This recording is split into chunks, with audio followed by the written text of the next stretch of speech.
안녕하십니까. 지역신문을 통해 거제지역 주요 소식을 알아보는 뉴스클립 서용찬입니다. 최근 잇따른 어린이집 보육교사의 원화폭행 사건이 우리 사회를 경악시켰습니다. 정부가 보육교사의 자격을 강화하는 방안을 마련하는 등 대책 마련에 부심하고 있지만 놀란 부모들의 가슴은 쉽게 진정되지 않고 있습니다. 거제지역 사정은 어떨까요? 우리 아이들을 폭력으로부터 보호할 수 있는 한 방법인 CCTV 설치율을 거제신문이 살펴봤습니다. 지역에 있는 54곳의 유치원에는 모두 CCTV가 설치되어 있었습니다. 그러나 거제지역 243곳의 어린이집 사정은 다릅니다. CCTV가 설치된 곳은 51곳에 불과한 것으로 나타났습니다. 어린이집 CCTV 설치율이 낮은 이유는 의무사항이 아닌 권고사항이기 때문입니다. 어린이집에 아이를 맡기는 부모님들은 CCTV 설치가 되어 있는지 유무도 살펴보아야 할 것 같습니다. 거제시 의회가 의원 행동 강령 조례 제정에 뒷전이라는 소식입니다. 새거제신문을 통해 살펴보겠습니다. 의원 행동 강령을 제정하려는 목적은 지방의원의 품격을 높여보려는 의지 표현의 한 방법입니다. 지방의원들에게 시민들은 높은 도덕성과 청렴을 요구합니다. 의원 행동 강령은 이러한 신분적 특수성을 반영한 거제시의원이 준수해야 할 행동 기준을 정하자는 것입니다. 이 조례는 6, 7대 의회 한 차례씩 의원 발의 입법 예고를 거쳤지만 시기상조 또는 공감대 부족 등을 이유로 무산됐습니다. 조례안에는 의원들의 공정한 직무 수행을 위해 직무와 관련된 위원회 활동을 제한하고 청탁이나 이권 개입 등의 금지, 직무 관련 정보 의뢰 등의 제한, 금품 수수 행위 금지 등을 담는 것이 보통입니다. 의원들은 의원 윤리 강령 및 윤리 실천 규범 조례가 있는데 별도의 행동 강령을 만드는 건 불합리하다는 볼멘 소리를 한다고 합니다. 의원은 거제 시민으로부터 대표성을 위임받은 사람들입니다. 시민들은 의원으로서의 높은 청렴도와 도덕성을 기대하고 있습니다. 시민을 위해 개인적인 불편한 정도는 감수할 수 있는 결단이 필요해 보입니다. 다음은 옛 STX 주택조합으로 출발했던 사곡 삼거리 경남 아너스빌 신축공사와 관련된 소식입니다. 지난해 말부터 사곡 경남 아너스빌 아파트 공사 현장이 하청업체의 유치권 행사로 원청과 갈등을 겪고 있습니다.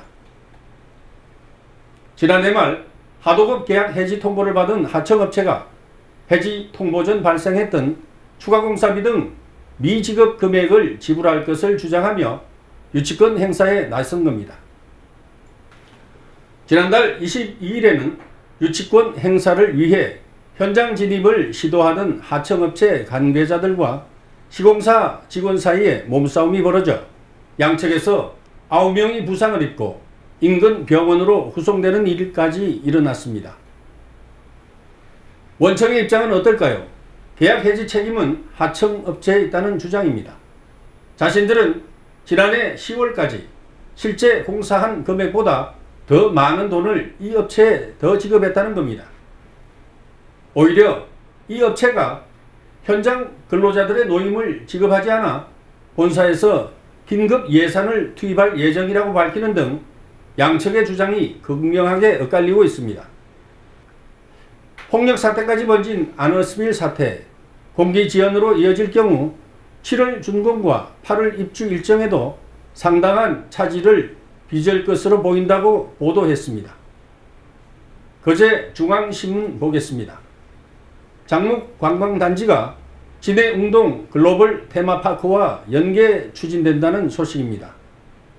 18년째 표류하고 있는 장목관광단지, 이번에는 추진에 탄력을 받을지 주목받고 있습니다. 장목관광단지 개발 소식은 지난 19일 거제시를 방문한 홍준표 경남지사를 통해 알려졌습니다. 홍 지사는 이날 장목관광단지를 진해웅동 글로벌 테마파크와 연계 정부의 신규 복합 리조트 사업 일환으로 추진하겠다고 밝혔습니다. 홍 지사는 문화체육부가 올 하반기까지 추진하는 2개의 복합 리조트 사업지 중 한 곳을 진해웅동지구로 선정하기 위해 정부와 긴밀한 협의를 하고 있으며 어느 정도 내정된 상태라고 말했습니다. 홍 지사의 의중은 웅동지구와 가장 가까운 곳에 위치한 장목 관광단지를 진해 글로벌 테마파크와 묶어서 개발한다는 소식입니다. 고현항 재개발 사업이 여전히 논란이 되고 있습니다. 뉴스엔 거제 보도입니다. 지난 22일 최규성 국회의원실 이병희 보좌관이 거제를 방문했습니다. 이 보좌관은 새정치민주연합 거제지역위원회의 요청으로 거제시 의회와 반대 대책위 그리고 고현항 매립지역협의회와 만났습니다. 이날 이 보좌관은 지역구 국회의원의 입장도 있어 부담감이 큰 행보로 보였지만 고현항 재개발에 대한 여론 수렴 내용을 토대로 국회 해양수산위 차원에서 논의가 될 수 있도록 하겠다고 말했습니다. 이날 시의원들은 6대 의회가 수료용 매립을 전제로 한 조건부 찬성안을 냈는데 이 부분에 대한 답이 없다고 설명했습니다. 또 얼마 전 한국연안방재학회에서 수료용 매립에 대한 용역 결과를 내놨는데 있지도 않은 해일 침수로 평가를 해 수로 설치가 부적절하다는 의견을 냈다며 짜고 친 용역이 아닌지 챙겨봐 달라는 의견을 제시했다고 보도했습니다. 반대 대책위에서는 민간업자를 불러들여 고현항 전체를 매립한 뒤 이곳에 4,000세대에 육박하는 아파트를 짓고 수만 평의 상업지를 선분양하는 지금 방식의 고현항 재개발 사업은 항만 재개발이 아닌 민간업자의 땅 장사에 불과하다며 재정사업을 통해 고현시가지 적폐를 해소하는 최소한의 매립으로 바꾸는 사업의 원점 재검토를 강력하게 주문했습니다. 고현항의 수심은 평균 3m 정도에 불과하다. 이 바다를 매립하면 평당 70만원이 채 안 될 것으로 추산된다. 그런데도 시행사가 평당 매립비를 400만원 정도로 잡고 있다. 삼성이 계획한 인공섬에 비해 교량도 거의 없고 호환 석축도 거의 없이 통매립으로 진행되는데 왜 매립 비용이 평당 400만원에 육박하느냐. 전형적인 사업비 뻥튀기다 라는 지적과 함께 국회 차원의 세세한 검증을 주문하기도 했습니다. 고현항 재개발 사업은 거제 시민이 미래의 공유재산인 바다를 담보로 제공하는 사업입니다. 이 사업의 가장 큰 기준은 공공성 보장입니다. 고현항 매립지는 모든 시민이 자유롭게 이용할 수 있는 공공적 성격의 공간이어야 하며 거제의 랜드마크가 되어야 합니다. 단순 매립지로 분양장사나 이속사업이라면 지금 당장이라도 포기해야 합니다. 거제시 시설관리공단 상임이사에 김덕수 전 교육공무원이 임명됐습니다.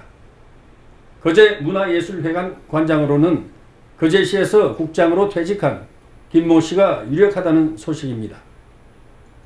시장의 선거 캠프에서 일했고 시장과 고양이 같은 동년배 퇴직 공무원이라 정실 특혜 논란이 일고 있습니다. 특정인의 임용을 위해 조건을 까다롭게 하거나 또는 특정인이 응모할 수 있도록 조건을 끼워 넣어서도 안됩니다. 일정한 수준 이상이 되면 누구나 자유롭게 응모는 하되 철저한 검증을 통해 적임자를 가려내야지 끼리끼리 또는 패거리 문화인 것처럼 인식돼서는 안됩니다. 그러나 시장의 선거 캠프에서 일했거나 고향이 같거나 퇴직 공무원이면 무조건 안된다라든가 뭔가 뒤가 구리다는 식의 역차별을 조장해서도 안됩니다. 진영 논리나 정파적 이해로 시민들의 정서를 갈라놓는 불행이 이어지지 않았으면 합니다. 감사합니다.